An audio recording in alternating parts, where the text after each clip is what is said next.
Didik TV KPM. Kawan-kawan, jom masuk ke kelas. Hari ini di dalam Sukses SPM 2022, kita akan belajar mata pelajaran rekaan dan jahitan pakaian bersama-sama dengan saya hari ini, Cikgu Mira. Baiklah Cikgu, untuk segmen ini, Cikgu nak tekankan pula untuk kategori fashion. Kan Cikgu? Betul. Jadi macam mana tu Cikgu? Silakan. Baik, kita lihat dulu kita punya slide pembelajaran pada hari ini. Kita mulakan dulu dengan apakah dia kategori fashion. Dalam tajuk ini, murid perlu mengetahui ada beberapa kategori fashion. Yang pertama adalah haute couture, yang kedua adalah casual, ketiga adalah pakaian elegan dan keempat adalah pakaian klasik. Jadi dekat studio juga ada pakaian-pakaian tersebut, tapi saya akan jelaskan selepas habis penerangan tentang tajuk ini. Baik Cikgu. Seterusnya, baiklah. Apabila kita telah mengetahui kategori dalam setiap pakaian tu, kita lihat cara nak melakar pakaian berdasarkan kehendak pelanggan. Sebab sebagai perakir fashion, kita perlu mengetahui apakah yang diperlukan oleh pelanggan, apakah yang mereka inginkan dalam pergayaan mereka. Jadi ada beberapa faktor yang perlu ditekankan, yang perlu dibuat sebelum kita membuat sesuatu lakaran untuk pelanggan kita. Yang pertama adalah mengenal pasti bentuk badan. Kedua, menentukan stil pakaian dengan mengambil kira elemen dan juga prinsip rekaan.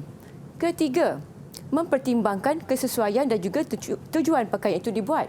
Kerana pakaian kalau dibuat dan dipakai untuk tujuan yang salah, maknanya nanti kita akan memakai pakaian yang tidak kena gaya, ya Mira? Ya, betul Cikgu. Okey.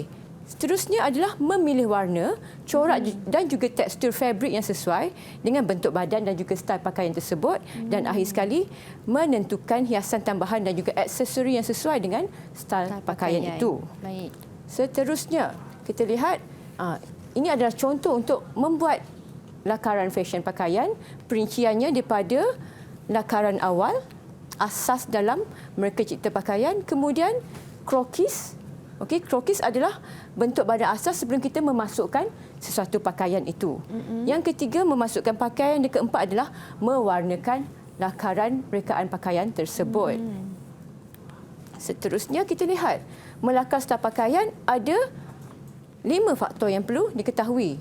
Bentuk badan, tema dan konsep, elemen dan prinsip, hiasan tambahan dan juga fabrik pakaian itu. Seterusnya, jenis fabrik. Fabrik adalah kawan baik kepada pakaian kita. Sebab dalam menghasilkan suatu pakaian, fabrik adalah elemen yang paling utama yang perlu kita gunakan. Cara memilih fabrik dan juga kemasan yang sesuai. Lihat jenis-jenis fabrik kat sini. Ada fabrik kapas, linen, brocade, satin dan juga viskos. Tapi dekat pasaran sebenarnya ada banyak lagi pilihan jenis-jenis fabrik itu. Kemudian kita lihat kemasan dan juga hiasan. Kemasan dan hiasan ini kita gunakan untuk mempercantikkan lagi ataupun menjadikan pakaian itu lebih menarik. Seperti manik, labuci, sulaman, ropo dan juga render. Baiklah, cara menghasilkan ilustrasi rekaan fashion menggunakan media yang berbeza. Media ini adalah bahan yang kita gunakan dalam penghasilan rekaan fashion pakaian. Jadi, media-media ini ada media kering dan juga ada media yang basah. Yang pertama adalah warna air ataupun kita sebut sebagai watercolour dalam bahasa Inggeris. Yang kedua, warna pastel. Kemudian boleh gunakan juga teknik pen technical dan juga warna pensel. Media lain yang boleh digunakan juga mungkin boleh menggunakan pen marker dan juga teknologi komputer. Baik. Seterusnya, berikut adalah teknik menghasilkan ilustrasi. Boleh menggunakan lukisan pensel. Kemudian, murid-murid juga boleh mengaplikasikan lukisan pensel warna. Seterusnya, teknik collage ataupun tampal. Koyak dan tampal. Kemudian, teknik warna pastel. Teknik warna air. Dan juga teknik pen technical. Okey Cikgu. Seterusnya, apabila kita melakar fashion pakaian, kita perlu menjahit pakaian tersebut daripada proses yang pertama sampailah terakhir. Yang pertama, kita perlu tahu bentuk badan pelanggan kita dan perlu tahu ukuran badannya. Perlu ambil ukuran badan Betul. pelanggan itu ya Mira. Yang kedua, mendrah pola dan mengubah suai pola pakaian yang direka. Mendrah pola mestilah datang daripada ukuran badan yang diambil daripada pelanggan kita tadi. Kemudian, pola yang telah siap disusun atur di atas fabrik, menggunting fabrik dan juga memindahkan tanda pola. Apakah itu memindahkan tanda pola? Ya, murid-murid, memindahkan tanda pola adalah kita memindahkan tanda-tanda pola seperti lisu dan bahagian-bahagian lain supaya kita tidak tertinggal satu pun bahagian yang perlu dijahit pada pakaian kita tadi pada fabrik yang kita dah gunting. Dan bila kita dah habis menggunting fabrik, kita perlu menjahit pakaian. Kemudian mengacu pakaian pada badan dan juga baiki pakaian. Ini adalah untuk mengetahui adakah pakaian kita jahit tu sesuai ataupun padan dengan pelanggan kita ataupun tidak padan. Mungkin terlalu longgar, mungkin terlalu ketat. Jadi mengacu pakaian ini sangat-sangat penting selepas kita menghasilkan sesuatu jahitan pakaian itu. Terakhir sekali adalah kemasan akhir dan juga hiasan. Seperti saya kata tadi, hiasan ini adalah untuk memberikan penampilan yang lebih baik ataupun lebih menarik kepada sesuatu pakaian. Baik. Okey. Jadi apa kata kalau kita lihat dulu pakaian-pakaian saya bawa pada hari ini di studio. Boleh cikgu, kita nak mula dari yang mana cikgu? Kita mula pada hujung yang sini ya. Kita mula dari hujung yang sana cikgu, boleh. Oh. Okey. Okey. Yang pertama ni adalah pakaian. Mira nak teka ke? Ini saya tengok ini fabriknya jeans ataupun denim. Ya, denim. Denim cikgu. Jadi kalau kategori pakaian ni ini macam casual cikgu. Betul, ini kategori casual. Casual ni adalah pakaian yang ringkas. Selalunya kita pakai waktu bersantai, waktu berjalan-jalan ataupun bersia-sia ataupun nak melepak dengan kawan-kawan. Jadi saya padankan denim ni bersama dengan jaket. Baik. Okey. Kemudian padankan dengan kasut ataupun boot.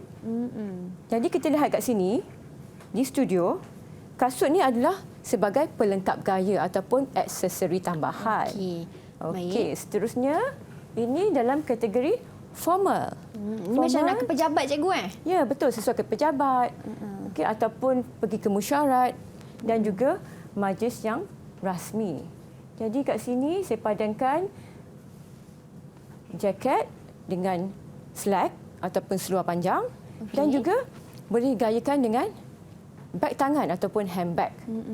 Dekat sini saya masukkan juga aksesori tambahan seperti rantai manik. Yang di tengah tu adalah pakaian dalam kategori elegan. Elegan ni selalunya kita kenakan ataupun gayakan untuk ke majlis-majlis rasmi. Ataupun mungkin minum petang dan juga boleh menghadiri anugerah-anugerah khas tertentu. Baik cikgu. Yang di tengah sana tu? Yang tengah ni saya tahu cikgu. Yang ni tengah ni saya tahu. Saya suka yang tengah ni. Okey. Ini klasik. Betul tak cikgu? Ya, betul. Ini dalam kategori klasik. Tapi klasik tradisional Melayu. Boleh. Okey. Saya gayakan dengan kerongsang dan juga selendang. Dan di hujung sana kita boleh masukkan dalam kategori elegan juga. Elegan. Okey. Kalau cikgu nak bergerak dekat sikit pun boleh untuk tunjukkan elemen-elemennya supaya murid-murid pun boleh nampak dengan lebih jelas kan. Okey cikgu, silakan. Yang ni dalam kategori baju kurung moden. Saya gayakan dengan layar ataupun veil untuk memberikan penampilan yang lebih menarik pada pakaian itu.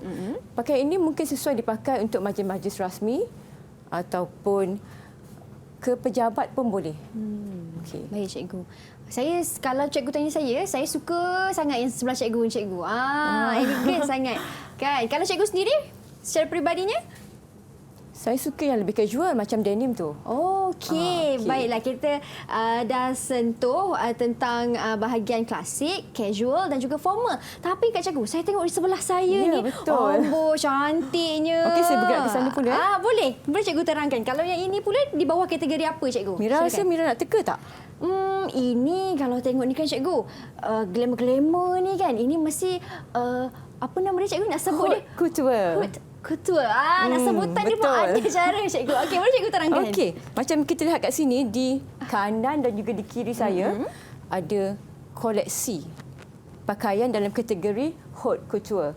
Yang sebelah saya berwarna merah jambu. Baiklah. Dan yang sebelah kiri saya berwarna biru.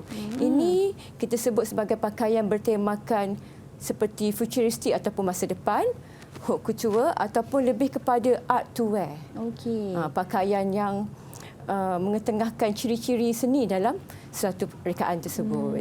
Baiklah. Selalu kalau tengok pakaian-pakaian ni diperagakan oleh kita punya peragawai, peragawati. Ya, betul. tu, Di cikgu? pentas peragaan. Sesuai untuk pentas peragaan. Kalau nak pakai ke majlis-majlis tertentu yang bertema, okey. Seperti pesta-pesta tertentu. Tapi kalau nak pakai ke pejabat, rasanya kurang sesuai lah. Kurang sesuai lah ya. Kalau untuk pakaian harian nampaknya kurang sesuai lah murid-murid. Jadi macam mana anda semua dah faham bagi kategori-kategori pakaian ni? Saya nak tanya kawan saya dalam talian, Kristina, Hazira, Fatin, faham tak setakat ni? Jelas tak? Ataupun ada apa-apa soalan nak tanya kepada Cikgu Mira? Jelas? Okey, mereka jelas dan mereka faham untuk kategori-kategori pakaian yang cikgu dah terangkan ni. Kita nak berhenti berehat seketika. Kita akan kembali semula selepas ini dalam kelas kita hanya di Sukses SPM 2022. Jangan ke mana-mana. Didik TV KPM